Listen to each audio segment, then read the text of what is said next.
आज मैं आपको आरोह पाठ पुस्तक में पाठ 1 काव्य खंड में कबीर के पद पढ़ा रही हूँ, जिसे आप ध्यानपूर्वक सुनेंगे। पद 1 में कहा गया है कि कबीर कहते हैं कि परमात्मा एक है। जो लोग संसार और परमात्मा को भिन्न मानते हैं वे अज्ञानी है। इस सृष्टि में एक ही जल है, एक ही वायु है और एक ही ज्योति का प्रसार है। इस संसार का रचयिता एक है। जैसे बढ़ई लकड़ी को काट सकता है, उसमें नियत अग्नि को नहीं काट सकता, उसी प्रकार समस्त संसार में एक ही परमात्मा का निवास है। कबीर माया में लिप्त मनुष्य को चेताते हैं। उनके अनुसार माया के बंधन से अलग रहकर ही निर्भर रहा जा सकता है।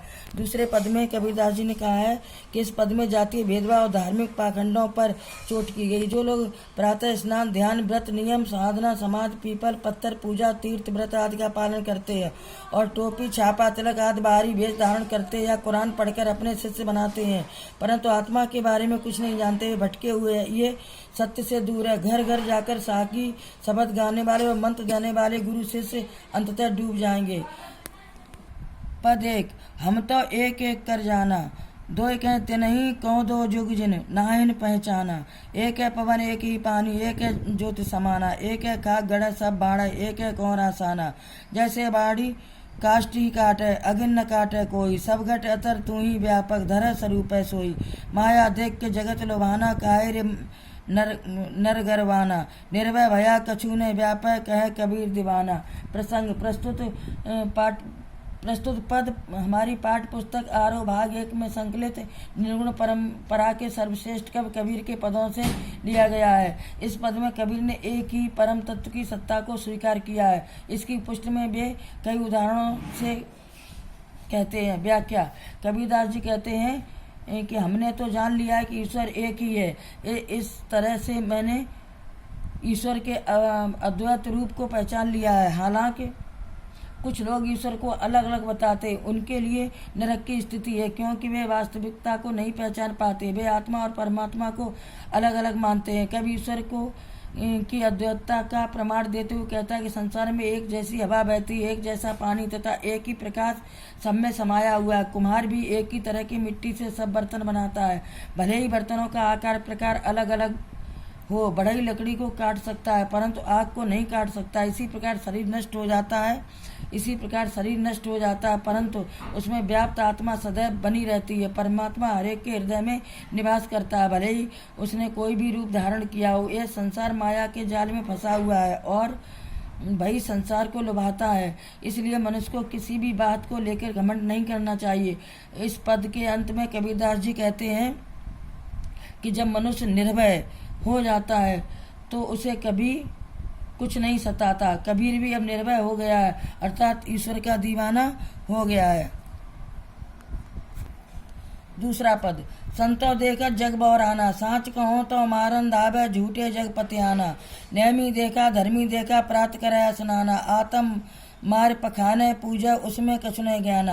बहुत तक देखा पीर औलिया पढ़े किताब कुराना, कै मुरीद तदबीर बतावे उनमें वह जो ज्ञाना।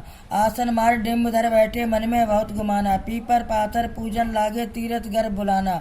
टोपी पहरे माला पहरे छाप तिलक अनुमाना, साकी शब्द गावत भूले आत्म खबर न जाना। हिंदू कहे मोह राम प्यारा, तुर्क कहे रहमाना, आपस में दो लड़ मुए मर्म न काहू जाना। घर घर मंत्र देत प्रतः महिमा के अभिमाना, गुर के सह सिख सब बूढ़े अंत काल पछताना। कहे कबीर सुनो हो संतो ई सब धर्म बुलाना, कहते कहो कहा नहीं माने सहज सहज समाना। प्रसंग प्रस्तुत पाठ्य पुस्तक आरोह भाग में संकलित निर्गुण परंपरा के सर्वश्रेष्ठ कवि कबीर के पदों से लिया गया है। इस पद में उन्होंने धर्म के नाम पर हो रहे बाहरी आडंबरों पर तीखा प्रहार किया है। कबीरदास जी सज्जनों को संबोधित करते हुए कहते हैं कि देखो यह संसार पागल हो गया है, बौरा गया अर्थात पागल हो गया है। जो व्यक्ति सच बातें बनाता है उसे यह मारने के लिए दौड़ता है तथा जो झूठ बोलता है उस पर यह विश्वास कर लेता है। कभी हिंदुओं के बारे में बताता कि ऐसे लोग बहुत हैं जो नियमों का पालन करते तथा धर्म के अनुसार अनुष्ठान आदि करते हैं। ये प्रातः उठकर स्नान करते हैं,